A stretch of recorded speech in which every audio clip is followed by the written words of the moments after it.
What's up, everybody? Welcome back to another episode of the Burn Out Brighter podcast. This is episode 51. My name's Matt. I'll be your host for this evening's festivities.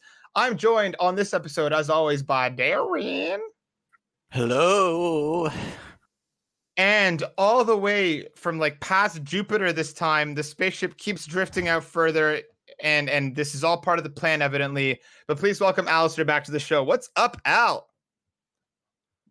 2 seconds of dead silence is so much worse than the minutes of silence you'd have to wait if I was actually past Jupiter. So I won't subject you guys to that, but I am here and I'm doing well. So thank you for having me here. Editing, Al. That's the beauty of editing. I would just cut out all that dead air. It would take us 3 hours to record an hour-long podcast, but it'll all be fine. Destiny has decided to take out the old lady again this week. Their battle continues. Last I heard, the old lady has gotten her hands on a strand of Destiny's hair, which we know nothing good will come of that. So D went out to try and track her down. We'll keep you updated on her progress, but just know that she continues to fight the good fight against this old son of a bitch. I'm going to see if I can send out an orbital strike on this old lady. Please do. Please do. Just don't be surprised if she knocks one of those missiles straight back at you. This lady is next level.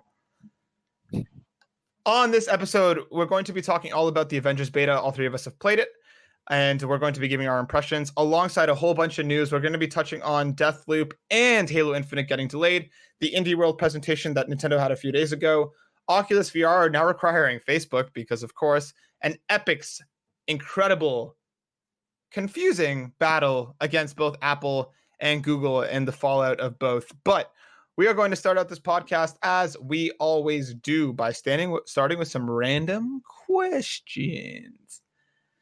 And that means, yay, I'm going to start with Alistair for this question that I've prepared. If usually I had got a question in to pocket for me too. Yeah, usually. Al, if you had to, okay, I got it on. If you had to start a pyramid scheme, right, with the goal of becoming a very successful pyramid scheme, which video game character would be your partner to start this pyramid scheme? And it can't be Pyramid Head because he knows too much about pyramids. He's too familiar with the structure of the equation. Too much pyramid knowledge on that man. So if you had to start a pyramid scheme, who would be your partner? Well, again, with the goal of being a successful pyramid scheme to get all them minions to be part of your goal. So I'm going to need someone super charismatic that has an interesting hook to get people hooked into this pyramid scheme, and maybe for added flavor, has some familiarity with pyramids themselves. So I'm going to take Nathan Drake from Uncharted as the charismatic son of a bitch that is able to sell you anything as he's been everywhere, and he won't know any better. This pyramid scheme probably came from a pyramid. You're probably getting some cool artifacts from somewhere. And he's just so charismatic and lovable that you will buy anything and want other people to buy the things that he's selling to you. Honestly, as smart as Nathan Drake is, I do picture him as somebody that would also fall for a pyramid scheme and become the spokesperson because he honestly actually believed that it was a good idea. But the pyramid scheme he would fall for, they'd be like, yo, there's this mystical butter knife stuck all the way over there. And I don't know. So Al, my question for you then, because Nathan Drake was one of the first people that came to mind as I thought of this question. You don't think, because his kind of motif is that he jumps into shit, and then about halfway through, he's like, this was a bad idea. Guys, I made a mistake. You wouldn't be worried about him backing out, as you guys are starting to take off, becoming more pyramid-y and schemy as you go? You don't think he'd be like, Alistair, man, it's a bad call, bad idea. We're tricking people. Well, I think that's how all pyramid schemes inevitably end up. And so if I'm running the pyramid just one tier ahead of Nathan Drake, then eventually he will crumble, and that's fine. As long as I can see it coming at the right time and get out of there on my private space yacht to wherever. Private space yacht. That's awesome. That's a good answer. I support your pyramid endeavors, and I'll be your first supporter. I will sell as many foot-shaped keychains as you need. Darren, Yes. everybody knows about the foot-shaped keychain pyramid scheme. Everybody. It's one of the deadliest out there. If you don't, you're just not reading the literature. Yeah, and like, just read the manuals. Read the manuals. Read the manuals. Darren, for you, my question would be, if you had to eat any video game food, and I know we've talked about video game food before, but like, I want you to tell me what video game food you would eat and what kind of bonus would it give you for an hour. Oh my god. And just so you know, if you pick the mushroom for Mario, that does act like Viagra in this situation. So just throwing that out there, it'll get you bigger, but one false move and that shit's gone. Obviously, your first instinct just goes to the mushroom from Mario Bros. But like, I don't want to just be big. I want to have fun. And I first instinct after that went to the wing cap from Super Mario 64. But you don't eat the wing cap, so you can't pick Not that. with that attitude. Well, Darren, if I did, if I you- don't think it will give me the powers. Just stomach problems. Just stomach problems. So, oh my god, they're all the games that I played with all the different foods. It would, I'm at kind of like a crossroads between the.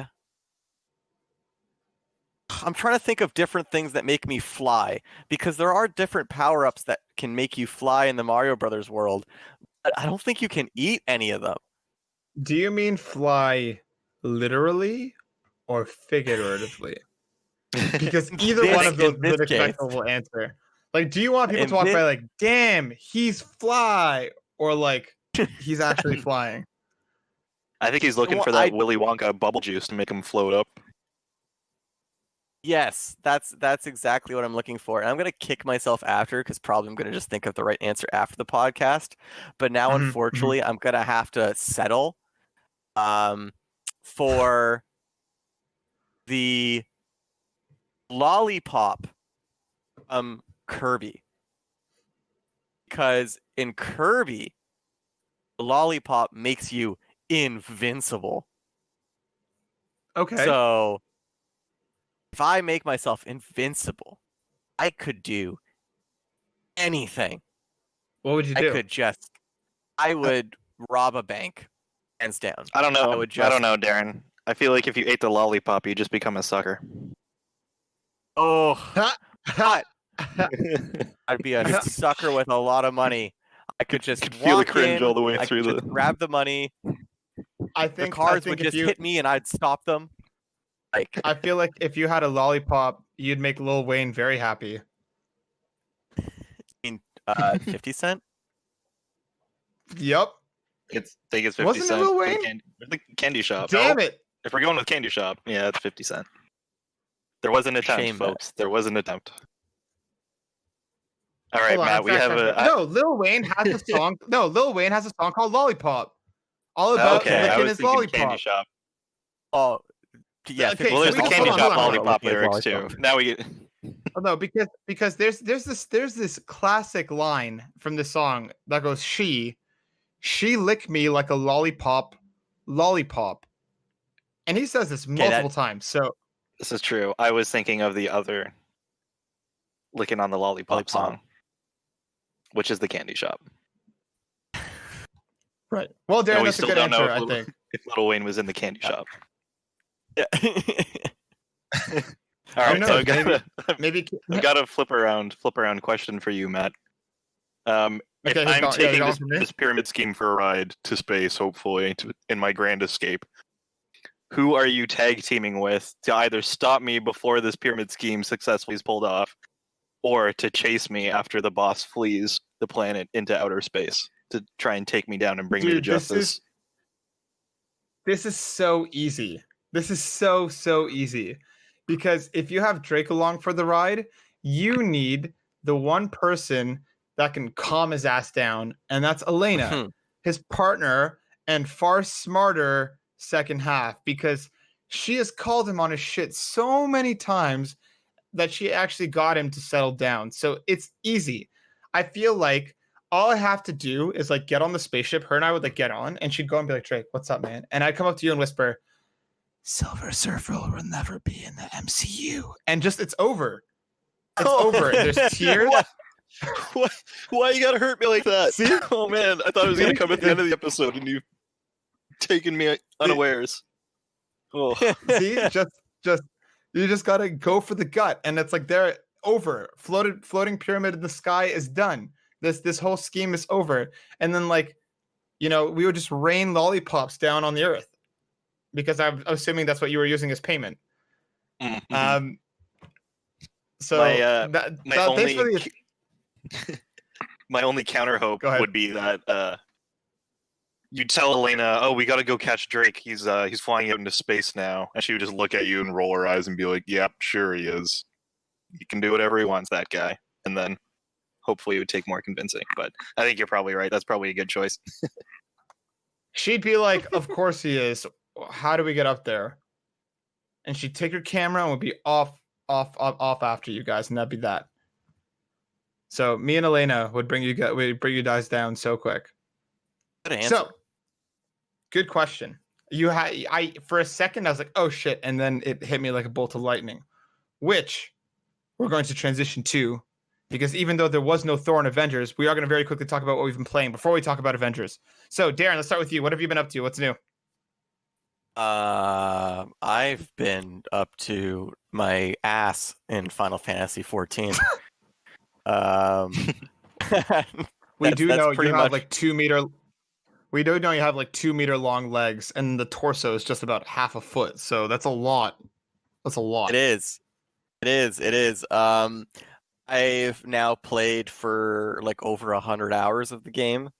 I've beaten the base game, the 2.0 Realm Reborn content. So now I'm into the post game, and I do think I have a problem. I think I want to play it too often, and I tried to play Final Fantasy VII Remake again, like the 5th time. I played it like twice in the past like 2 weeks, because I'm like, no, I'd rather just play Final Fantasy 14. So, someone who never thought that he'd ever play an MMO and thought they were dumb, I sure do like Final Fantasy 14. That's awesome, man. I'm glad you've been enjoying it. Have you played literally? Okay, so quick, in a couple sentences, how much Final Fantasy VII Remake have you actually played, and what do you think of it so far? I'm on chapter 3. Like, that's it. Like, I just was doing some side quests for the first time with Tifa. It's fun. I really like it. It's genuinely a super awesome game, and even just getting to play Tifa is so much fun to play, by the way. I don't think I'm ever going to play Cloud again. And I think that like strategy's already there. Like, one of the bosses killed me because I was trying to do some like stupid goofy stuff, and it actually like wiped me. And so I was like, oh wow, like there's actually a challenge. Also because your partner AI is garbage trash that can't like feed itself without like you holding the spoon for them. Mm-hmm. Yeah, I didn't find the AI to be particularly great in that game. When I actually looked at Tifa to see what she was doing when I was controlling Cloud, she was literally just standing there and maybe throwing like a punch every couple seconds. Just one punch. I'm like, this is why I don't have active time battle, because she'd rather just like make friends with the monster. I feel like the only thing that's made the AI super useful are the like auto use materia. And that way, at least they can get some heals in or something like that on this side. Or I throw assess on one of the other people and have them, when their bar fills up, be like, okay, now you can check out my enemies for the log. Well, I definitely think it requires you to like have participation to control them. Yeah, and like it's good that you can actually command them to use spells and stuff, because that's basically what I was doing the entire time, was just switching over to them to get them to do something and then back to Cloud. But good, I'm glad you're enjoying it, and I'm super stoked that you're actually in on an MMO, which has literally never happened before. So good fucking luck with that. Even up to. Also with Darren on the same Final Fantasy VII and Final Fantasy XIV. I'd like everyone to know and confirm that Matt was the one that put us onto this MMO stuff in the first place. So, yeah, it was huge, and I'm also loving both of them. Both for very different reasons, of course. But the MMO grind and addiction is totally real. The dungeons are so much fun. Having everyone in their roles and everything is very, very, very cool and very well designed. The environmental aesthetic design, Final Fantasy VII Remake, especially, just eternal shoutouts. Just the lighting in that game is so cool. And then Apex Season 6 just dropped, so I've been playing a bunch of that recently as well, and I'm still very much addicted to competitive shooters, specifically Apex. How did they change the map for Season 6? Did they change the map for Season There's 6? some new areas. There's like a space shuttle launch area going up now. There's like a huge barrier that you can kind of interact with and move, which is neat. Like cuts off a large portion of entrance into that area in the map. There's still smaller doorways you can go through, but I guess it funnels people in a bit more.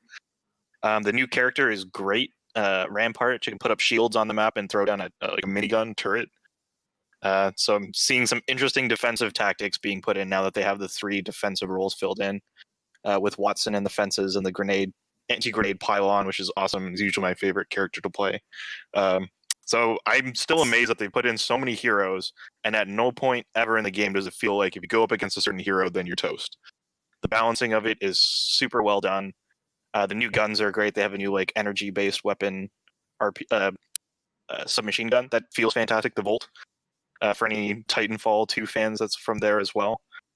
Some really good updates for Apex. I'm loving it. The game's solid all the way through. That's dope. That's super dope. That game continues to perform, and I'm super happy that game found the success it did, because Respawn totally deserves it. Which just means go play Titanfall 2, because that game is incredible and has one of the best single-player shooter campaigns in quite a while, in my opinion. Matt, definitely agree. You up to? So I finally got Final Fantasy working after literal months of trying to get in touch with Square Enix support, to no friggin' avail. I ended up posting, so shout out to the guy on the Busan Console Game Exchange group, because I posted on there playing from Korea has been a hassle, and he's like, dude, just hotspot your phone, log into the client, hotspot on your phone, and switch back once you're actually in. And lo and behold, this shit actually worked. So Senna and I have both dove into we both into Final Fantasy 14 now. We're both really enjoying it. I'm having a lot of fun with it, and I've missed this MMO grind. I haven't played one probably since Maple Story days, RuneScape days, 15 years ago, when me and Lucas used to play the shit out of both of them. And it's a ton of fun. It is. I'm still early game, and it is very fetch questy at first, but just being back in that kind of world is enough for me that I'm just kind of this is awesome. And Senna's been super into it as well, which is great. So I'm really, really digging it, and I'm excited to continue to level and actually get a proper job once I get up to level 30, and start learning. And I've followed Darren footsteps and taken the role of a healer, which I've literally never done before. But it's fun. It's stressful. The one thing that I'm finding really, really annoying, and Darren, maybe there's a way that you can help me figure this out more.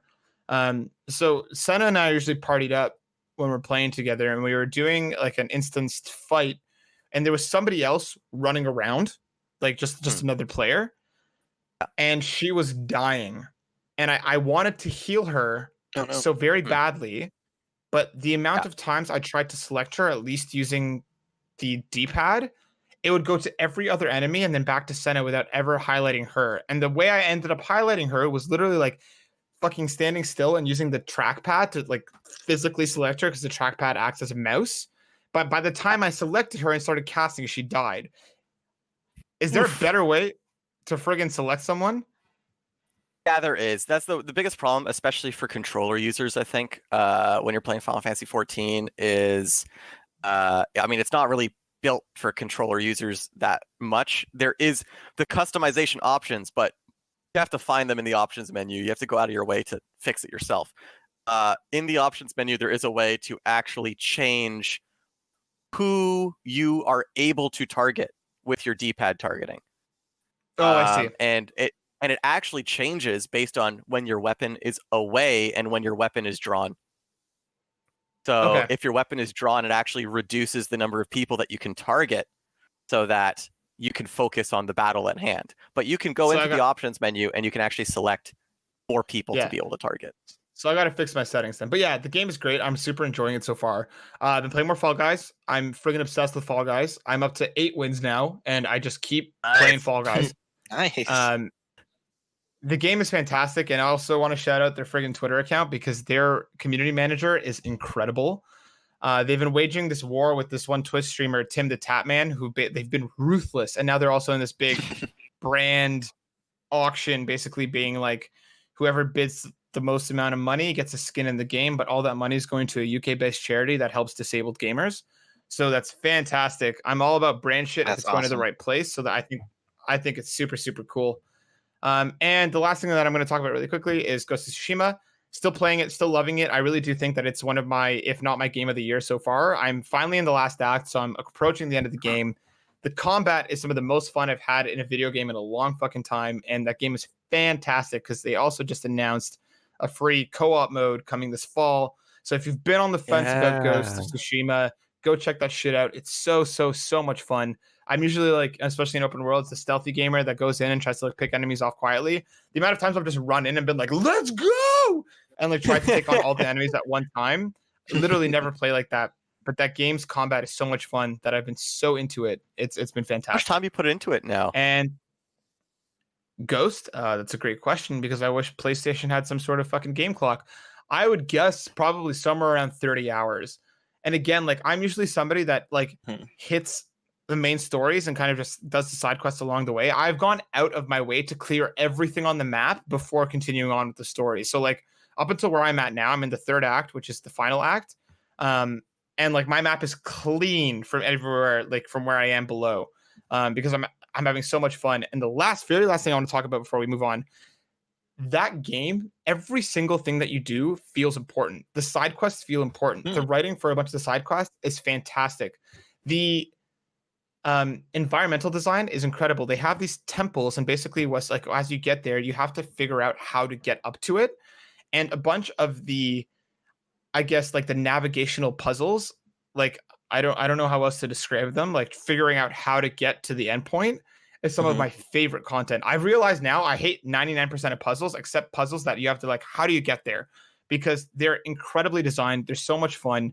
And that game is just fantastic. So if you've been on the fence, go check it out because it's super, super cool. The next thing that we're going to talk about moving. I know I was waiting for it, but the multiplayer looked super awesome, and nobody saw that coming, I think, and it's awesome that they're putting it in. So I'm definitely getting that as soon as it pops out for sure. Yeah, especially that it's free, and the way that they progress through it is awesome too, because they have co-op specific stuff, they have squad specific stuff for all 4, and you have to clear the squad stuff to be able to get. They have like a full raid dungeon, locked behind a challenge that you have to get through as 4 players first. So like you can play as 2 people and do things completely different than you'd play as 4 people. And again, you have to get through the 4-person stuff to get to like this raid dungeon. So everything that they're doing with it sounds super, super cool, and it's free. So, and I think you said that no one saw that coming. If I remember correctly, I did bet on Ghost of Tsushima multiplayer coming in our betting episode. I don't know in which form. I think I did. I think I did bet on multiplayer for Ghost of Tsushima, although I don't remember the exact methods that it would be produced. I think I compared it more to a Dark Souls system. But there is multiplayer in the game. We're coming down to about 2 weeks out from the end of our bet, because I think we said end of August, right? And I just like to call out, if we're bringing that up, you said that Call of Duty would just be called Black Ops, and we got confirmation that it's actually Black Ops Cold War. So that's a terrible name. I'm going to go back and listen to tally this shit. But yeah, I'm really curious, Darren, because I don't remember almost any of our bets. I'm pretty sure the So I'm sole curious to go back reason to listen. that Halo has been delayed is so that they can accommodate an RPG skill tree following your guys' prediction for Master Chief. That's got to be the only thing. They're like, this is what it's missing. We need these skill tree elements for Master Chief. It's coming, guys. These predictions are real. I feel it. Hey, I'm still sticking by the fact that there was a tab on there for upgrades on that fucking demo, so we'll see. But the last thing that we've all been playing, and the thing that we're going to be focusing on for the next little bit, is the Avengers beta. So for anyone who's somehow missed this game, Marvel's Avengers is coming out on September 4th. It's developed by Square Enix in partnership with Crystal Dynamics. And essentially, it's basically what if Destiny was the Avengers. You have your own characters that you can hop in, you run missions together. There's a huge single-player mode as well. And this game has been the source of a lot of criticism online due to graphics and due to the way that's been presented, and because it is a games as a service. They ran a beta the weekend before last for pre-orders only. So Alistair and I hopped in then. And this past weekend was a beta for all PlayStation players. So Darren, Alistair, and I hopped in there. The next upcoming weekend, if you haven't checked it out yet, is an open beta. So if you're curious about the game, go check it out. But essentially, guys, what I want to talk about is before we get into specifics, just a couple sentences. What did you think about the beta? And Darren, I want to start with you because you are the one who's most recently experienced it from the start. Just give me 3 to 4 sentences about what you thought about the beta, surface level thoughts. It was fine with a positive uptick. It's weird for me because I felt like there are parts of it that I really, really enjoyed. And then there was a bunch of parts that were holding it back. Like the core combat for me, act of smashing things, was really fun, which is good because that's what you're doing 90% of the time. Mm-hmm. The things around it, like the design things around it, like the user interface and like the loot system and the enemy design and like all the like technical aspects of it were not fine, in my opinion. Okay. Al, what about you? I really loved it from my first experiences with it. I feel like this was a pretty generous look so far, but it's still so limited. I see limited in terms of what we saw. I see a lot of great building blocks there in terms of these systems, but whether the longevity of them will keep up is, I think, remains to be seen. But from the building blocks, including just the combat mechanics to the narrative setup and the single player campaign stuff, I see a lot of potential that I liked. So I'm hoping they follow through with it well. See, for me, I'm kind of in Darren's camp, actually. I'm a little more pessimistic on this game than I think Al is. There are parts of it that I really enjoyed, and I think when it was moving and it was clicking with, especially, I thought it was much better with all of us together. I had a lot more fun with it when all three of us were playing and communicating. When it was taking off and we were kind of, working in unity to accomplish stuff, I think it felt great. I just think that a lot of the missions felt very samey, and that's one of my biggest problems with the game. And again, Al, like you mentioned, the longevity of the game and how it's going to perform months after launch is one of my biggest worries. And funny enough, we played the first beta weekend out together, and I was lukewarm on the game. My second weekend with the game actually made me feel better about it, and I'm not sure if that's just because I had more tempered expectations about what to expect.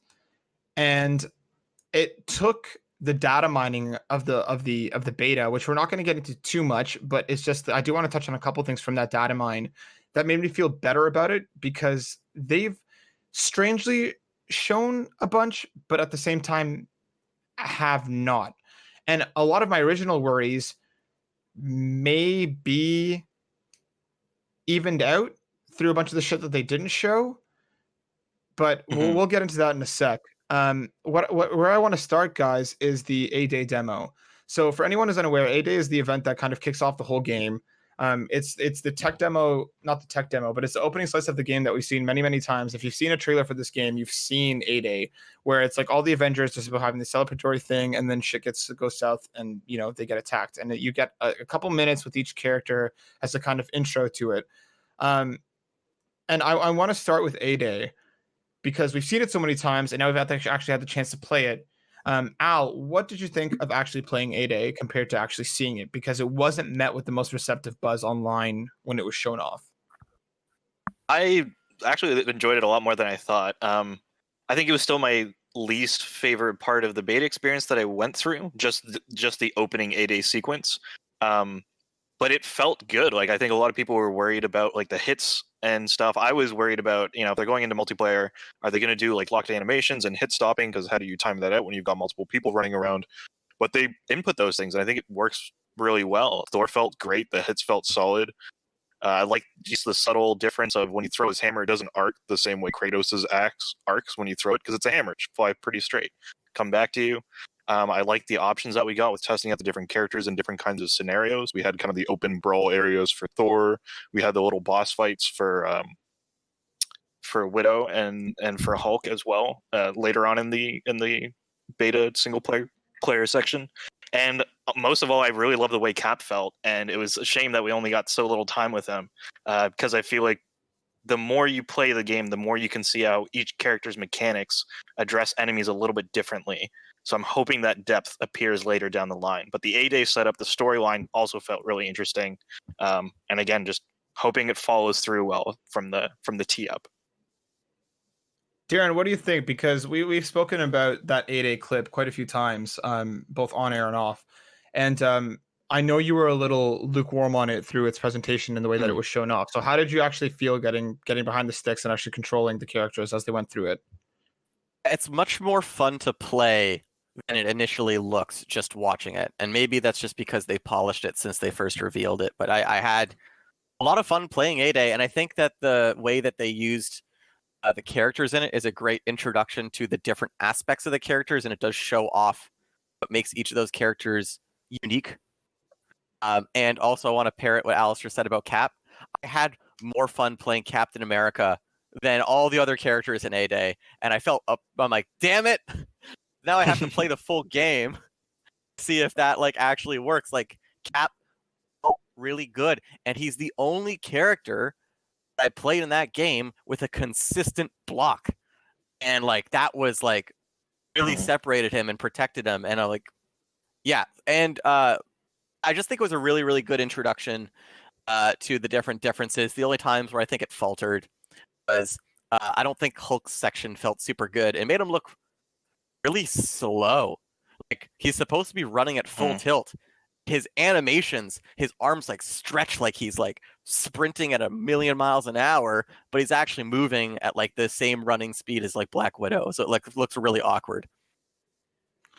Yeah, I also agree that I think actually playing it made me feel a lot better about it than having to see it 100 different times.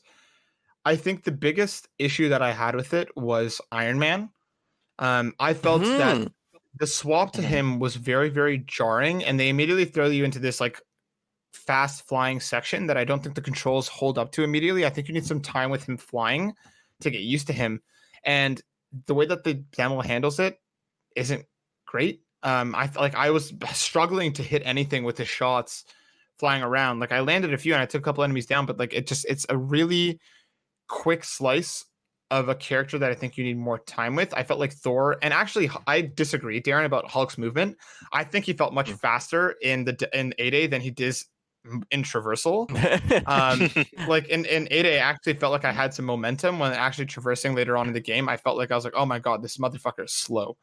So I actually really liked it, and again, I actually echo. I was so stoked to play Cap, and I really liked how he controlled and his shit. So, like, I feel like once we actually get in game, I think we're gonna have a bit of a bidding war to see who's gonna actually be playing Cap, because I actually also really liked him. I do think that the biggest issue is, and like, you know, as we kind of move in to talk about the characters, Kamala, I wish Kamala actually had a bit of more, and maybe she does in the full game. I wish she had a little bit more of an active role in that segment, and not even necessarily in the bridge fight, but back on the helicarrier or something. I would have liked to seen a little bit more from her, and maybe we do. Maybe that just wasn't shown. But given that she's such an integral part of the game, I just felt a little bit weird that we got very, very, very little of her in that segment. Yeah, I think that we will, because I've seen in some trailers footage of Kamala wearing a Captain Marvel t-shirt with like a VIP pass, and it looks like she's like surprised by like an explosion of something going on. So I think that is supposed to be like a cut, and it looks like the same time of day and everything. So I think that's supposed to be like a cut to her of her reactions during what's going on. Well, we do see her for a couple seconds. We do see her back on the helicarrier, but like I would have liked like to have a bit of like a segment of maybe her trying to run to escape, or like I would have liked to have controlled her for a little bit. You know what I mean? Like I feel like Right. Oh, I see what you mean. Yeah, in terms of control. Yeah. But, because she's so. We'll see what happens. Yeah, exactly. But I want to move on to the characters, because I think that's, for me, that's the bread and butter of this game more so than anything else. It's the characters. So Darren, let's go back to you. Who was your favorite character to control, and what did you kind of think about the different way that the characters felt? This is gonna be weird because I don't think it's my favorite character to, like, I don't know, physically control, but it was the character that I actually enjoyed playing the most was Hulk. I actually like playing Hulk the best, which I'm like laughing at because you both, I know, absolutely did not like playing Hulk whatsoever. Yeah, it's not that I didn't like him. I just felt like I had more fun elsewhere, if that makes sense. Yeah, I'm with Matt on that. And it's funny.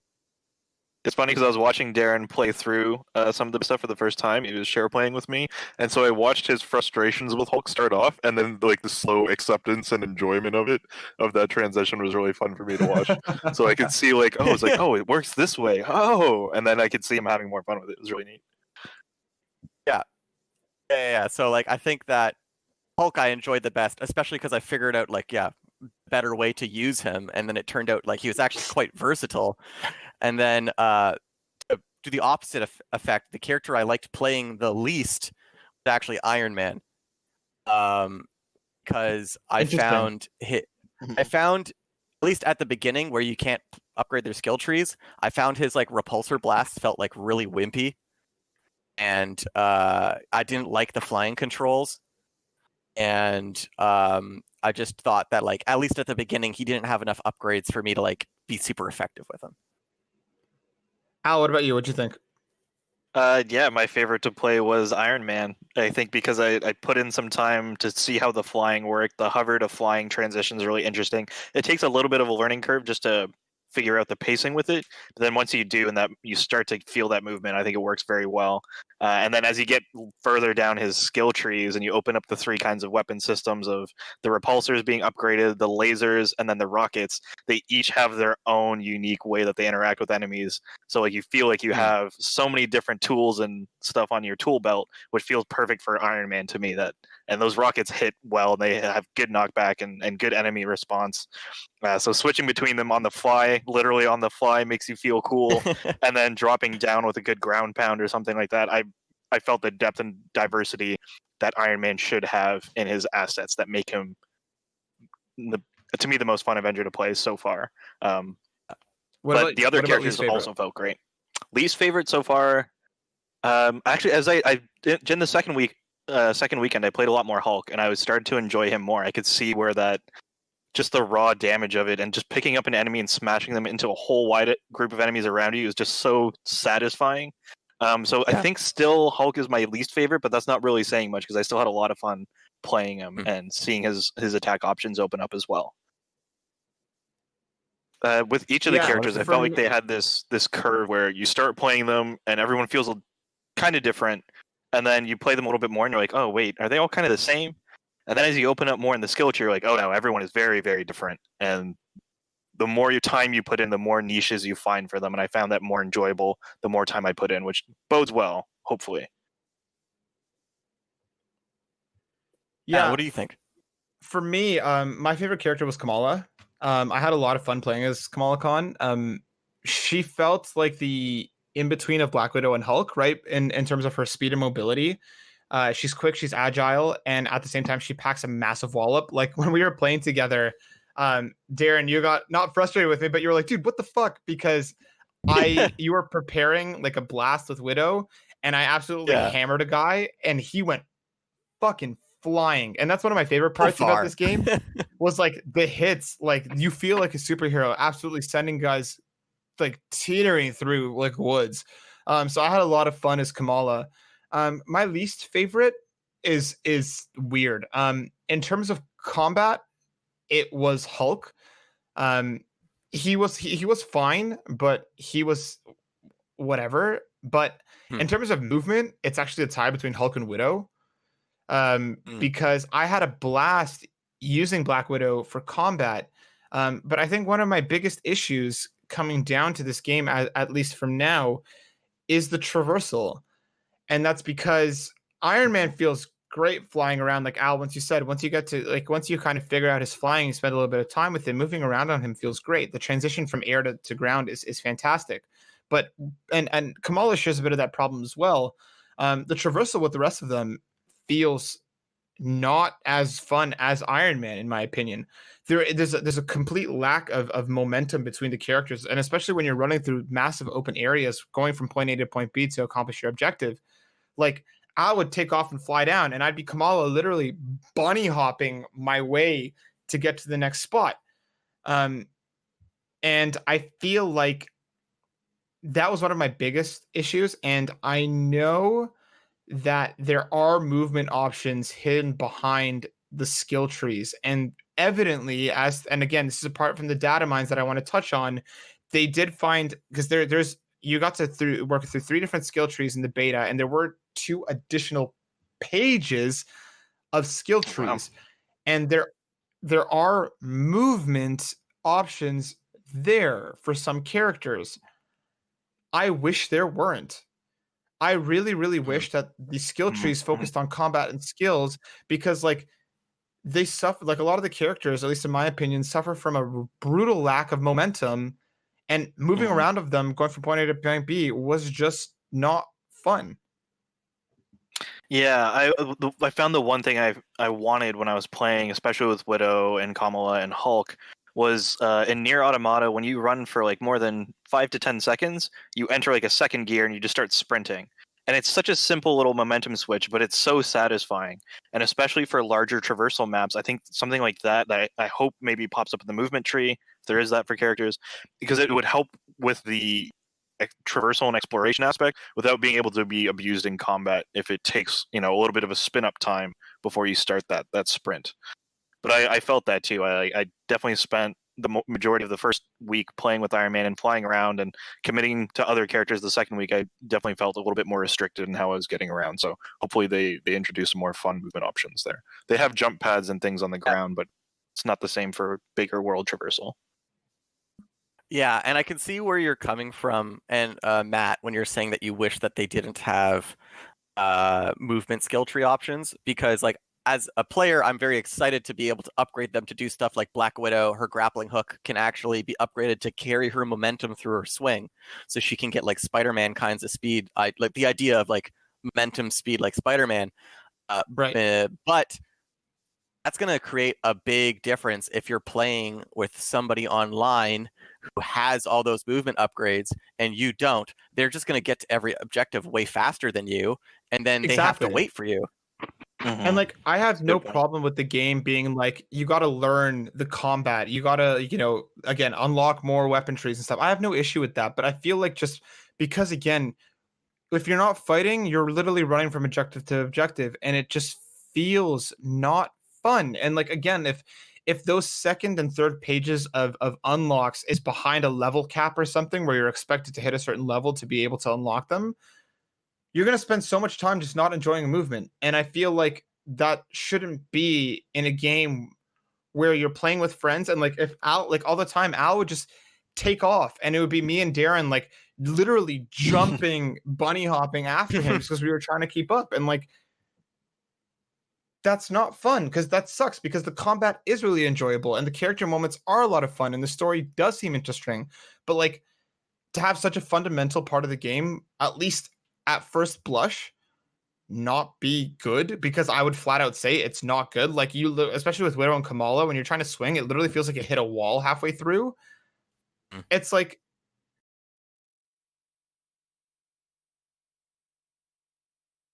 come Too on. accurate in representing the frustrations of the non-flying players, or non-flying members. Right. Okay, bye, Ant-Man. You take the next off. thing- I'll walk, I guess.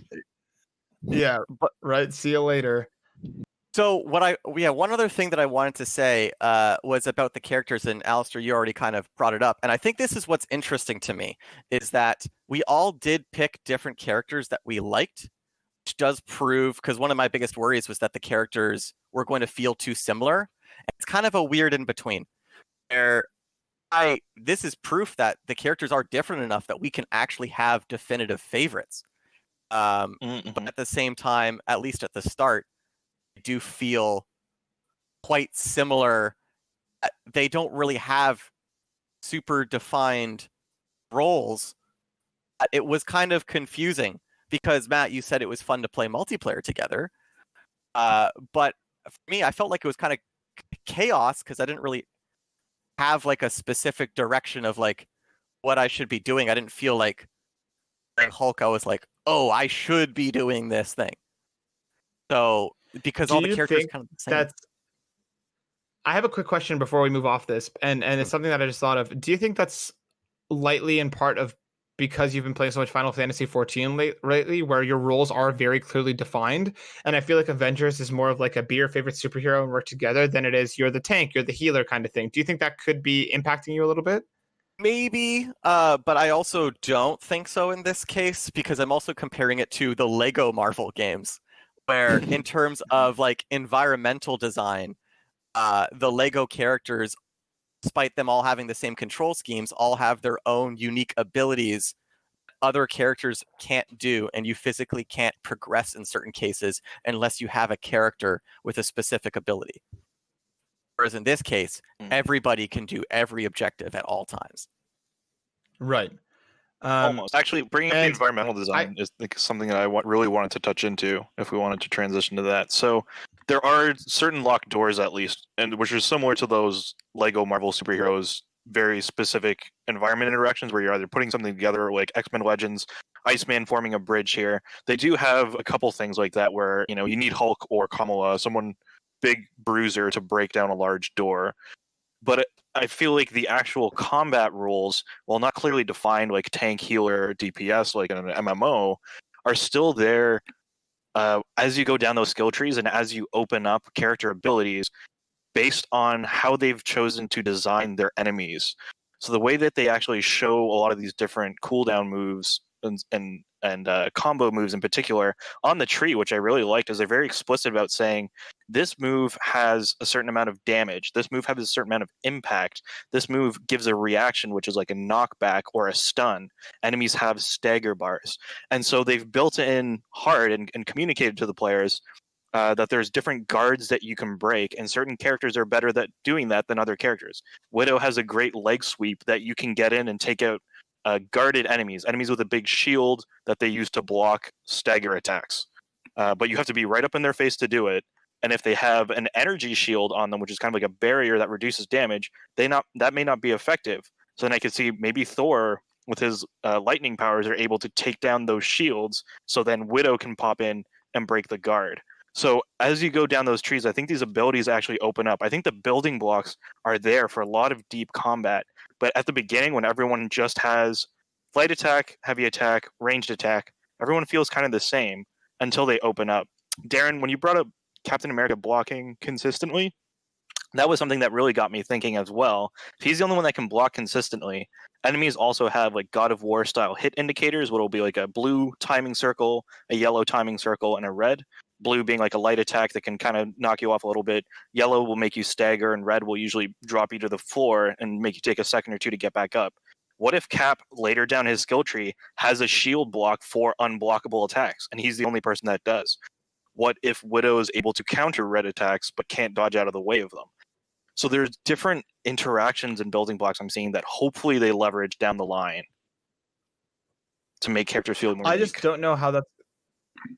I just feel like this game is going to be one of those things that it's like, oh, it gets good 10 hours in. You know what I mean? And that's kind of something that I'm worried about, because if all these skills are necessary for you to have more enjoyment out of it and to maybe find those defined roles, Darren, like you were talking about, I I don't know how many people are going to want to put in the commitment. And that's something that I kind of want to use to transition into the actual mission design, because in the actual beta, we got about an hour's worth, guys, I would say, about a single player content. Yeah, or like an hour and a half. I don't know, something around there. Roughly, hour and a half. right? Yeah.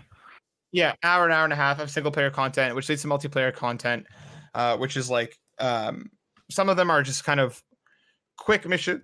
Excuse me, quick missions where you get into like a base and you have to kind of clear the enemies out and do a thing, or larger environmental areas where you're flying through. There's smaller objectives to do as you're kind of moving through towards your main objective. And Al, I want to ask you, how did you feel about the missions that we got to play? And not to hit on any one specifically, but just kind of generally speaking, did you enjoy it? Did you feel that there was enough variety? Do you want to play those same missions for a month over and over again? I'll say this off the bat. With the things that we were shown, if that's all there is, they're going to have a bad time. Again, I think the modular building blocks are there, but what makes MMOs in particular, and Darren and I are seeing this now, and Matt, you're just about to hit the dungeon section for Final Fantasy XIV, is you need more complexity. You need these dungeon-style raids to make something like games as service, of which I think subscription is the ultimate games as service, really. To make it have that longevity, you need variation, you need diversity. So they have short missions and longer missions. Some are just quick base raids. You go in, you take out the enemies, or you save some people, and maybe you have a couple environmental puzzles to open a chest somewhere that you can interact with the environment with the characters with. But they did show at least a layered level structure where first you go into the wide world traversal and exploration, then you find that base, you take out the elite enemies, then you go down a floor or two and you start doing more intense puzzles, and maybe it caps off with another big enemy, either a control fight, like point control, King of the Hill style, or you do an elite enemy takedown on the bottom, or maybe there's a bigger boss at the bottom. If they can find ways to keep that variation fresh, and for me, the biggest sticking point in this game in its entirety was always around the enemy design. It doesn't matter how cool the characters feel if all the enemies break the same. And similarly, even though they look like they have the roles of different enemy types well defined, you have your infantry, you have your archer kind of characters, artillery, you have your big bruiser tanks that Hulk can go up against. If those are the same and there's no different factions, like you're only fighting AIM or you're only fighting robots, it's going to get stale really quick. I'm going to point out the Mass Effect 3 multiplayer design, I think, being fantastic for this, because they had 3 or 4 different factions of enemies, and each of those had the different roles for their enemies within them, but each faction behaved differently. You felt differently when you're going up against each of them. And I think something like that is what's going to be required to give Avengers any hope at having longevity. Darren, what about you? What did you think about the missions that we got to play in the beta? Yeah, I think they were fine. And yeah, I mean, it really is kind of a combination of what you both said, where it's like, I think that there is potential. Like, I've seen Final Fantasy XIV do so many unique things with such a simple system. Like the fact that you can have so many varying different kinds of boss mechanics with a system that's just like a cooldown auto attack system is insane. So if they can do that there, then I think Avengers has the potential to create very interesting combat scenarios to keep it fresh. But yeah, you need enemies that are like well integrated, and I find that the enemies are very, very visually messy, and it can make the missions kind of frustrating sometimes. Where like I can't physically tell what's going on. Like I was trying to play Black Widow, who's has a combat system that's supposed to be closer to like a Batman game or like a Spider-Man game with counters and things, but I felt I couldn't accurately like do that because so many enemies are attacking at the same time, and the visual indicators for these enemies are so messy that I can't accurately time my button presses to do proper counters. And the objectives themselves were like a little too simple. It was like, go here, stand on a button. Go here, stand on a button. The only interesting, or the most interesting combat encounter we did, or level mission that we did, was the one that's supposed to be like a secret mission that you only get by doing a specific bunker in one level and then going back and revisiting the tundra. I thought that was fun. So if they have more stuff like that, where the puzzle was more than just kill these enemies, wait for this meter to fill, actually had puzzles where you had to stand on certain places in specific orders, timed, while enemies were trying to hack other ones. So you actually had to like do teamwork. Like that was great. So like if they have more unique things like that, I think it could be fun. But if it's just the same stuff that we've experienced, it's going to be not as fun for a long period of time. Yeah, something that I was just thinking about, and I think one of my main problems with the missions themselves is that, like, especially when you got into the smaller corridor fight segments, a lot of them felt very, very samey, both from environmental design, enemy design, and what you were doing. Like, I enjoyed the game quite a bit when you were outside, as much problems as I did have with traversal. I thought kind of like running around was cool. I thought as soon as you kind of get inside and you start getting kind of funneled into certain areas, the gameplay kind of breaks down, and it's fun to fight, but you're kind of going through these areas. And something that I was thinking about, Darren, as you were kind of talking, was I played a bunch of Destiny 2, and I know, Al, you did too at launch. And I was thinking back, and even playing Final Fantasy now, where I literally spent just like a couple hours doing nothing but fates, which are like your instance encounters, where it's just basically a bunch of monsters are falling down this area, kill them all, because a Destiny 2 also did that a lot, where you'd be running around the map and it'd be like, this thing is happening here now, like get over there and do it. And that kind of breaks up the monotony of going here doing this. And something that I was just thinking about is something that I want to ask you guys, because I really do wonder how much the missions will actually vary. Do you think if Avengers had more of a cohesive open world, kind of split into different segments, do you think that would do the game a favor? Because I think something that kind of maybe made me frustrated, and as I'm kind of thinking out loud about it now, when you get in and you do the shorter missions, that some of them literally are like 7 to 10 minutes. You can get in and bang them out and like very, very quickly. But then you're met with almost half that time in loading screens, because the load in is long, the load out is long. You have multiple levels of selecting the mission to be able to get in. I feel like it wouldn't feel as glaring if I was in a mission, an instance comes up, I go over and I fight those enemies, I clear out that area. Now I'm back continuing on the mission, I'm running further on, but then something else happens. And like, again, Final Fantasy 14, like doing the fetch quests and stuff, sure, it can be grindy, but like, I think just the act of actually having it all in one space, right? Like without all these loading screens continuously breaking up the experience. Do you think that the game would be better off with, like, even if these, like, even like the jarring transition of maybe going from a tundra to a forest, if you kind of load through for a couple seconds, do you think the game would be better off having this kind of more, not necessarily seamless, but more connected open world? Darren, let's go to you first. Yeah, that's a really good question. I think it could be better in some ways, but it's going to be worse off in others. Because the ways it's going to be better is, it's going to feel much more connected. Cutting out those loading screens, I think, could help you get over some of that frustration a lot. And it would be nice to feel like an actual superhero protecting a zone. Like, this is the zone that I'm in, and I'm going to clear out the enemies over here. I'm going to go do this thing over here. And it's going to feel like probably a little more like immersed in it. And maybe, you'd be less frustrated going into some more confined zones. But I think there's a danger of it also being worse, because I think if you're doing it that way, it's going to be harder for them to create content, which I think is already a big issue that people are going to have, where I don't know how much content it will have. It sounds like there's going to be a lot of content, actually, because they keep talking about that in their war rooms. And by having a separated mission structure, I think it allows them to create more content, because they can reuse some areas and change them in like visually significant ways that would be hard to do if it was one connected world. So I don't know. I'm kind of undecided on it. Al, what do you think?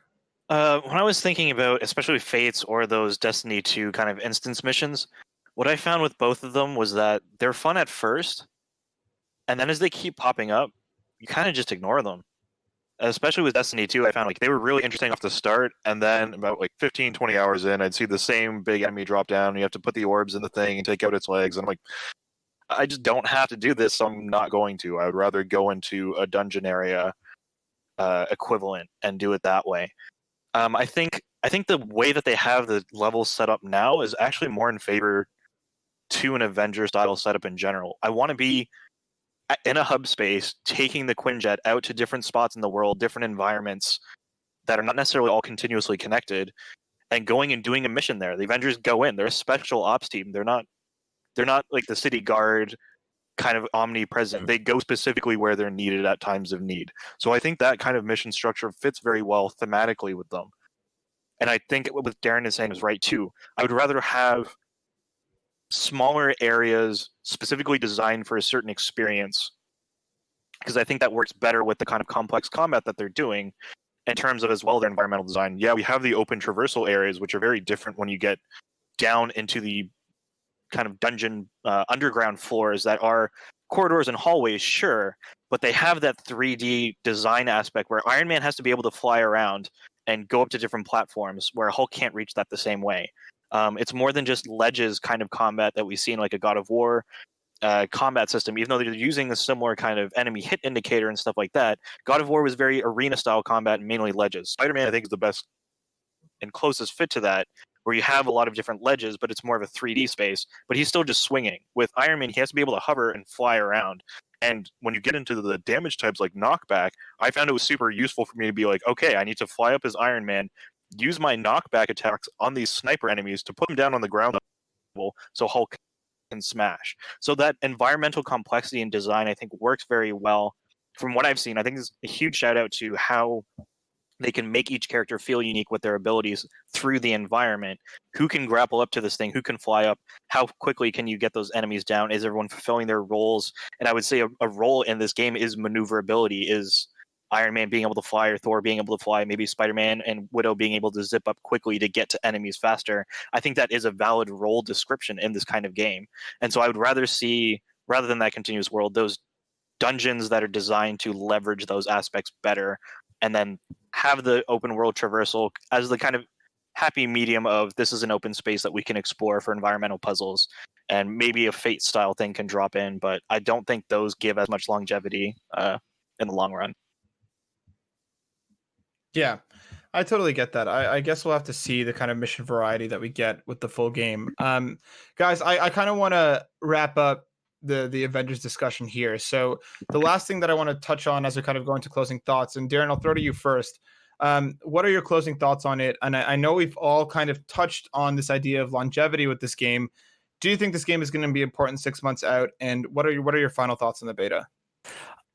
So my final thoughts are, I do think it has the potential to be like have longevity, because it does look like the content will be there, and it does look like the skill trees are going to make significant like difference in the way you play your character, from like what we've even been able to tell so far with just like giving Iron Man more weapons, or Hulk like making Hulk better at area control, or blah blah blah blah blah blah.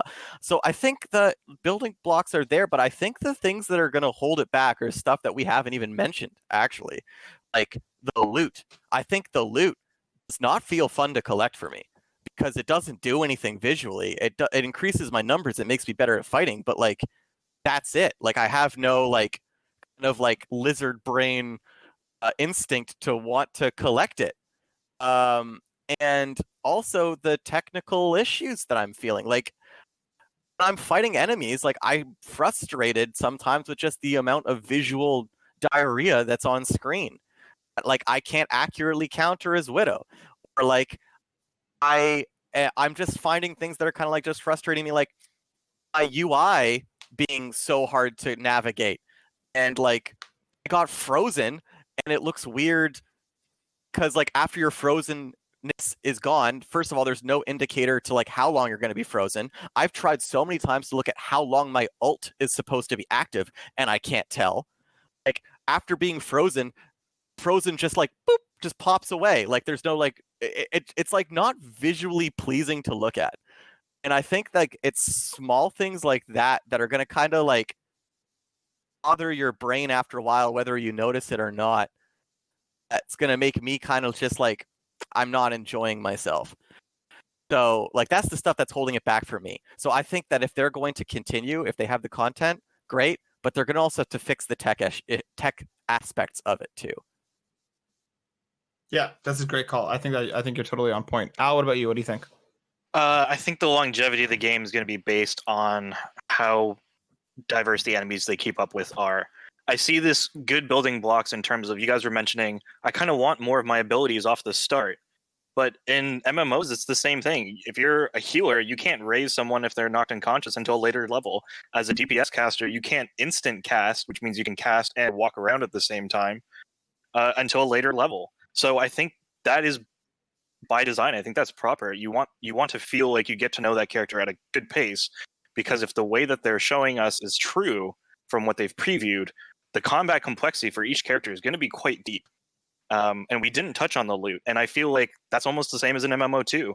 The materia system in Final Fantasy XIV is gems that you can slot into your armor that give you big bonuses. I'm not using that at all, and I'm at level 50. It doesn't become relevant until later because it's a deeper number value aspect that we hope is actually real, and not like Anthem where they threw numbers up and people actually proved that didn't make any difference. But if those numbers are real, that gear and loot system is going to be a great late game addition to add further complexity to how you want to play, as long as it really feels different. There isn't cosmetic change into the loot, but they do have like added damage types or anti-gravity fields, I think they were mentioning. So maybe there are some animation indicators that go along with different loot. And if you're leveraging certain styles of play, like a rebuff R2 counter versus a like circle, dodge away, and then attack counter, those are different things. And if those numbers actually make it feel like you're being rewarded for equipping gear that leverages that, that feels good, and that should be a late game thing. That would be, I think, just way too much to take at the beginning if you can do most of the things with the character on top of loot. So hopefully the numbers are there as a long-term longevity. Hopefully the enemy types can help leverage that equipment too, because then you want to put on cold resistance against cold style enemies. Pim particle resistance, I don't know what the enemy types are going to use, but they're using aim mechanics, they're using repulsor rays. So maybe those loot things will be responsive to that. Darren and I had a little bit of discussion about like input complexity versus responsive complexity.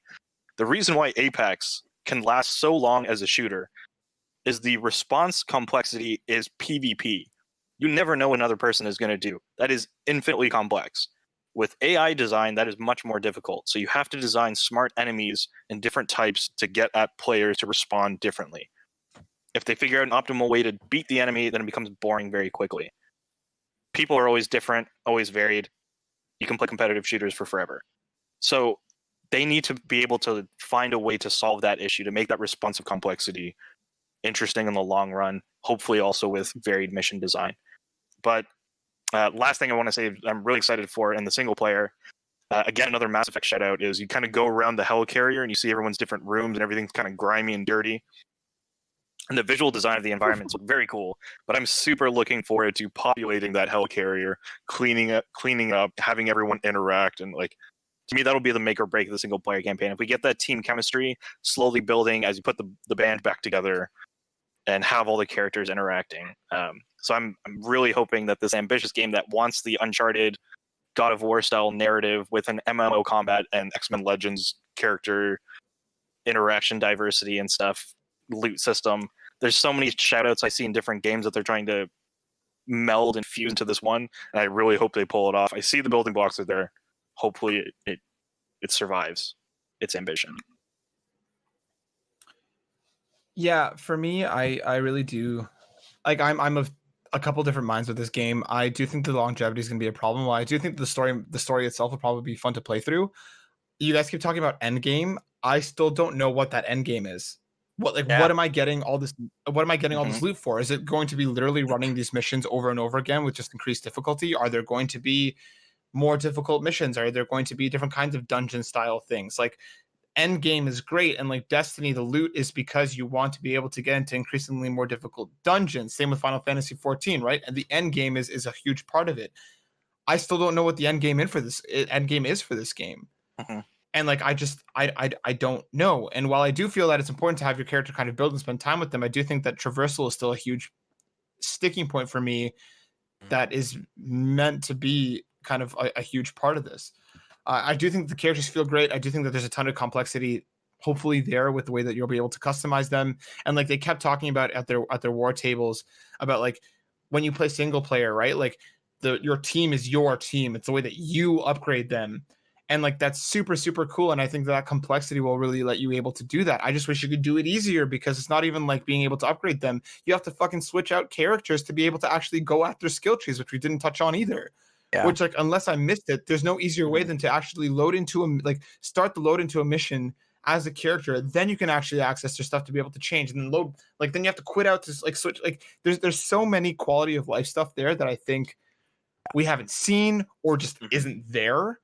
Like I feel like this beta simultaneously made me more excited and more worried about the game because now that I've actually got to play it, I see that there's pieces there, but there's still enough there that I'm like, like what is this game going for? Because it seems to like this for me could very easily be a jack of all trades, master of none situation where a lot of it is good, but none of it is great. And I'm curious to see what the end game's like. I'm curious to see what the rollout of content's going to be like. If it's a game as a service, you need regular updates. You need this shit to be properly curated as it goes. The new characters, when they come, are they going to just have a couple missions and that's it? Am I going to be running the same missions over and over again, just with new stuff? Say what you will about the Destiny style and Final Fantasy style Fate stuff. Sure, you might be running the same content for 15, 20 hours in, but if you're doing it a little bit differently and those load screens are removed, I feel like that's more engaging. I'm really, really curious to see how much this game is going to stick the landing. And I'm nervous that it's going to be one of those situations where it's like, yeah, it gets really good 15 hours in, or it's going to be like, oh, you played it 6 months ago. They've updated it so much since then. It's good now. And I just don't know if this game is going to live through it's good now phase. Yeah, it's interesting. This is where they're going to have to really leverage their games as a live service, like what that means. With Final Fantasy 14, it took, 2 years for the game to not be a train wreck. And you do have to put in 24 plus hours before the game gets good. I agree with you. I don't think Avengers will survive that. They can't. It's promising too much off the bat. It has to deliver and stick its landing a lot more cleanly. But in terms of a lot of the UI elements or even that loading screen times usually go down with performance. As performance is improved with patches. But in terms of can I access different characters and switch it and UI elements, I think those are things that games as a live service can change. They can improve that over time. It is a continually evolving product. So it's not just they finished it and they put it out and here's your experience. They should and hopefully are and will be actively monitoring how to improve it. I saw that they actually released a patch for the beta for the one coming up this weekend. So they're patching the beta. They're not. That's on the third week. That seems like they have at least some intention. Hopefully, again, building blocks and longevity. Hopefully, they have some intention in continuing those quality of life improvements as it goes. And that's why I'm saying I'm excited because I think all the starting stuff is there. The foundation looks solid, and I hope it does stay. I agree because we're all massive Marvel fans, and this is a game that we've always wanted. So I hope that it is going to be something that sticks around and something that people do enjoy and gets better as it goes. Let's move on to news because there is quite a bit of really important shit that we need to talk about. And we're going to be moving a little bit quickly, but I do want to give each spot at least a couple minutes here. I'm going to be pulling from 2 articles here. Both come from IGN. One comes from the way of Matt Purslow. The other comes from Jonathan Dornbush. And to kind of sum up both, Deathloop, a PS5 console launch exclusive, has been delayed to Q2 2021. It was meant to come out this fall, somewhere alongside of the PS5, if not shortly after. That's been delayed out. And Halo Infinite has also been delayed from its holiday 2020 launch. It was supposed to be a launch title for the Xbox Series X. That's been also pushed back through 2021. Both games are citing COVID-19 as a reason for it. I'm sure that's greatly impacted their development, given the state that the world's currently in. Darren, what I want to ask you is which delay matters more if one does it all? I think that's obvious. I think that the Halo Infinite matters more because like thing with Sony's console releases is like, yeah, I mean this sucks because I don't think right now either of them have a good launch lineup announced at the moment. Like I don't really care about either console's launch games. Deathloop was the only one. Okay, that's a lie. I cared about Spider-Man a lot. But Deathloop and Spider-Man were pretty much the only two launch games that I cared about. But this is Halo we're talking about. Like if like Microsoft has more to prove at this point in time. Because Sony crushed them really, really hard at the beginning of the PS4, Xbox One generation. And so Microsoft's been playing a game of catch up. Then they need a strong launch out the gate, I think, for them to like prove that Series X has legs and that Series X like could be something that like is good to play. And if you don't have Halo, then like what are you doing? So yeah. I'd agree. Al, what I want to ask you is if I'm a player who, let's say, has fallen off Xbox in this last generation, and given now Halo's delay, why do I want to buy an Xbox Series X this fall when it launches? That's a good question. For the Xbox. For this console generation, at least as much as I know about PS5, I think launch titles are less important than they used to be because there's such a wider range of backwards compatibility. And for me in particular, seeing a PS4, PS5 crossplay is amazing. Being able to pick up a second console and improve and then play with like a partner or a roommate or what have you across console generations is a game changer for me. I don't know if Xbox has the same thing, but I know they have their Games Pass, which hopefully gives them access to a lot of games. So some people may just want to have that performance upgrade and they're okay to wait a little bit down the line for the launch title. But I don't know if they're doing cross-generational play the same way. And I don't know how eager people are. They are? If they are, then that's great. Yeah, they are. Awesome. Okay. So then that's awesome. I think then that puts them on relatively even playing field. But maybe people will really just want to wait for that RPG tree for Master Chief. I want to say that right now, Microsoft's confirmed. I mean, Series X will be able to play not just Xbox One games, but Xbox 360 games and some Xbox original games. So it like goes all the way back. Yeah, I think Sony's I think only confirmed for PS4 at the moment. Yeah, so far, I think Deathloop's delay sucks.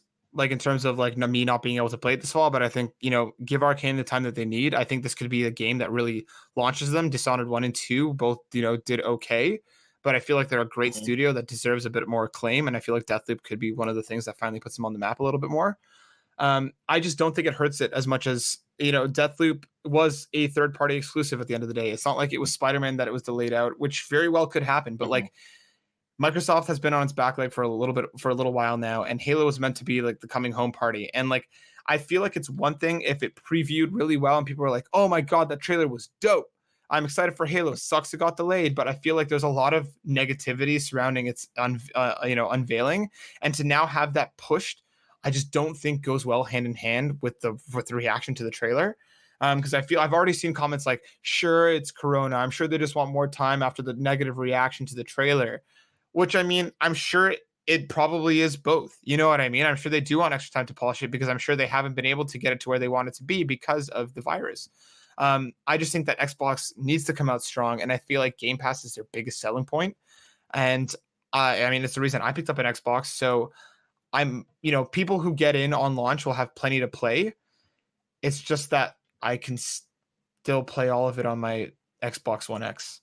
And that's where I'm nervous for Xbox. So I'm curious to see how launch is going to go for it. And I hope it does well because Microsoft does deserve a comeback given how much they've been putting into its atmosphere, its ecosystem. I'm curious to see if it'll happen. The next thing that I want to touch on, and I want to do this quick. I know, Al, you said you didn't really watch the indie world that Nintendo just did. So Darren, I want to talk to you very, very quickly. what from that indie world, which I thought was actually pretty good, what from that indie world showcase excited you? I think that there are 3 games that I really, really want to play. I've completely forgotten the name of one of them. It was a puzzle game called like Multiliminal, I think. It was like an Manifold MC Garden? Escher Manifold Garden. There we go. It's like an MC Escher painting turned into a puzzle game. I really like those kinds of like mind-bending, thinking outside the box puzzle games. And so you have to manipulate gravity and the orientation of the world itself to try and solve the puzzles. I think that looks fantastic. Other 2 games I'm really impressed by are Raji and Raji. Alistair, you and I were actually having a conversation really briefly previously about the lack of brown character representation. And this is a game that takes place in India where you play an Indian woman and you're going through like a bunch of Hindu folk tales. And it looks beautiful. It looks absolutely beautiful. And I really want to play that. And then finally Card Shark, which was a game where you have to cheat at cards. And it's like taking place in like Royal High Society of France, which just looks so cool. It's awesome Alistair, that we're getting more what brown character representation in there. We just got Rampart dropping in Apex. She's a brown lady as well. I'm pretty sure Indian background. And we got Kamala coming for Avengers, which is great. And we had Symmetra in Overwatch, and there's another one that sounds awesome. But where my brown fellas at, guys? I can't think off the top of my head a brown male guy that we can play in video games. I just want my representation. I want it. One day, guys. One day. I hope we get more and more of it. For me, the shit that stood out, Hades coming from Supergiant looks super, super cool. That's a game that I was really interested in, and just it was never something that I was like, I'm gonna play this on my PC. It takes a lot for me to be able to use my PC as a gaming platform. But Hades coming looks super cool. I've been really curious. I loved Transistor, never really got into Bastion. Spiritfarer is another one that immediately stood out to me. The game looks incredibly beautiful, and it's a game where essentially you're a girl who's basically helping spirits pass on. And I've already picked it up. I just haven't started it yet, and it just looks incredible. And the subject matter is so up my alley, and it looks incredible. So I'm super, super excited to get into it. A Short Hike, I've talked about it on the podcast a little while ago. It's out on Switch now. If you're interested, it's only like $7 or $8. It's a fantastic little game about climbing a mountain as you're this little bird person. It's a lot of fun. It's really, really cool. And the last one that I want to touch on is Goose Game getting a 2-player mode, a co-op mode. I'm super stoked. I'm really excited to get Senna in there and run around and do some Goose shit together. So I'm excited that we're getting a bit of co-op there. All right. You know what? We're going to make this the last story. We're going to save the epic stuff for another podcast because I feel like that has enough there that we could have an entire conversation about it all on its own. So let's save the epic stuff. So the thing that we're going to close on is Oculus VR. I'm pulling this from IGN as well. By the way, I have Matt TM Kim. Oculus VR will start requiring Facebook accounts and users aren't happy. I'm going to pull a couple paragraphs here. Oculus announced that starting on October 2020, first-time users on an Oculus VR headset will need to log in using a Facebook account, and that support for independent Oculus accounts will end January 1st, 2023. The announcement has shown to be an unpopular move for users who wish to keep their Oculus accounts separate from Facebook, or for those who don't have Facebook accounts to begin with and don't wish to have one. This is a big deal in my opinion, because when Facebook bought out Oculus, it was from the beginning, it's going to be separate. We're not going to push Facebook onto Oculus. It's not going to happen. And now here we are. You need one to actually even be able to get in. And there's been this growing delete Facebook movement over the last couple of years. And a lot of people just don't use Facebook anymore. And now if you want to get on an Oculus, you have to. And Al, I want to know how that makes you feel for this incredible conglomerate, this massive entity known as Facebook pushing its way into an Oculus and making you use it to be able to play there. And I want to know what you think. I think that's absolutely terrible, obviously. I mean, Facebook's shady history and practices and things aside, having any kind of third-party requirement like that is not great. But especially when you can already see coming down the tunnel of the ever-present fear of how long is it going to take for advertisements to really make their way into games. That's a lot of time and that advertisers know that gamers put in, and if they can start inching in on your VR screen or putting in commercials in between your Avengers loading missions and stuff like that, that is the ultimate fear that breaks immersion. You don't get, I mean, you do get advertisements in your books and your comic books, so I'm sure advertisers say, yeah, it's everywhere, we should be here too. And they're going to see it as inevitable, but this is definitely a breaking of the dam that I think that leads to that I'm most worried about. On top of, yeah, you shouldn't just have an allegiance or a verification through that kind of system. It's just not good practices. Darren, what about you? Like, would this be enough of a reason? Like, say you were looking to get into the VR market, would this be enough of a reason for you to go towards something like a Vive or a PSVR over an Oculus?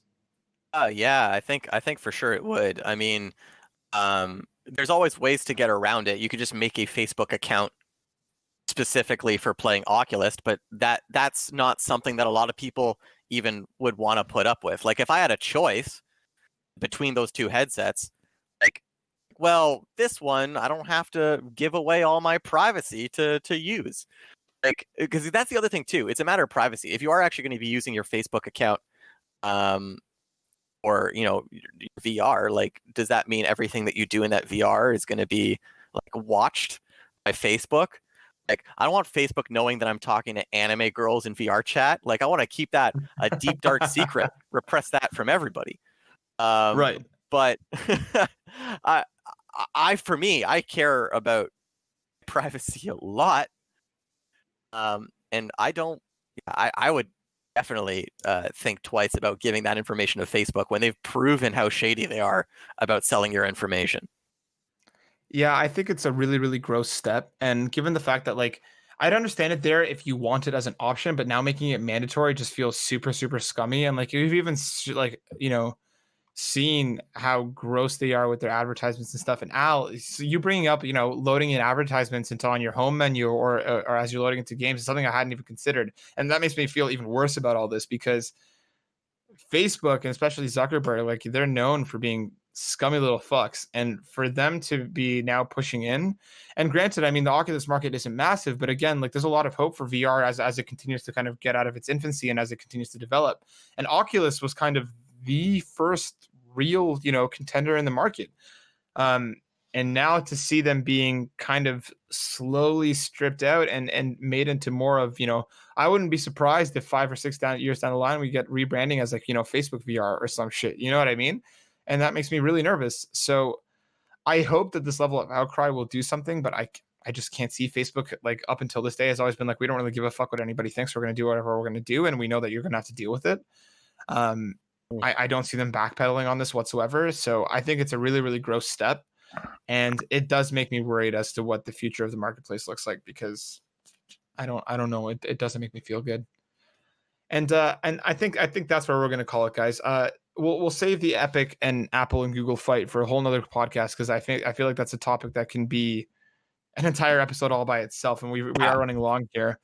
Sure. But yeah, I think that's a conversation that's also worth having and going along with interesting corporate shit going on.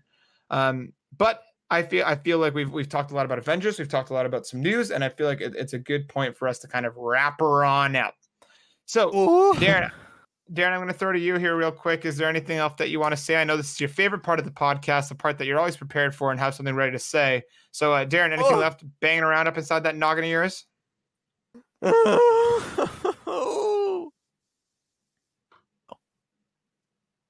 Okay, cool. Al, what about you? Anything left that you want to bring up? Anything left on your chest that you want to expose in that trench coat you're wearing on the moon of Venus? Oh no, you picked the one that doesn't have a moon. It's okay. I was so worried.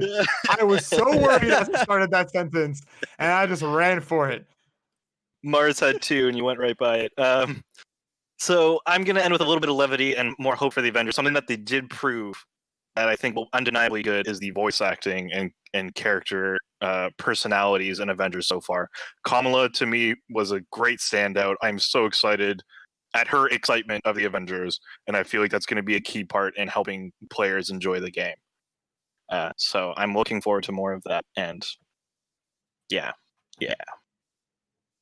Yeah, I know I sound a little more negative than I usually do on the show about this. It's just that this property is something that I have a lot of love for, and I'm nervous. I hope I'm wrong. Genuinely, I hope I come onto this podcast a month from now and be like, guys, can't stop playing Avengers. It's the bestest. I sincerely hope that's what's gonna happen. Well, we need a couple weeks to find out. I don't hope that. I hope that it fails. I hope that everyone feels bad about their purchases, and I hope that the game just puts everyone into a coma. I really wish I ended this podcast 30 seconds ago. But Don't here we are. tempt 2020, That- Darren. Yeah, seriously.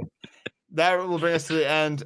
Destiny will be back very, very soon. We miss her very much. Again, she just had to go take care of that old lady problem. Al, I want to thank you so much for joining us once again. You're always welcome, and your voice is always important. So thank you so much for coming on with us to talk all about Avengers and stuff. Thank you guys for having me. Destiny, I'm sorry I missed you. I hopefully will be back soon for some more awesome discussions. Always happy to be here, guys. Thank you. Hell yeah, Darren.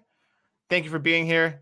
You're the Yoshi egg to my baby Mario. And always happy to be here. Thanks for having me, Matt. Thanks, man. And that brings us to the end for real this time. Darren, say bye. Bye. Al, say bye. Bye-bye. Thank you so much. Share the shit everywhere. We always appreciate the love and support. We'll catch you guys next week. Peace out.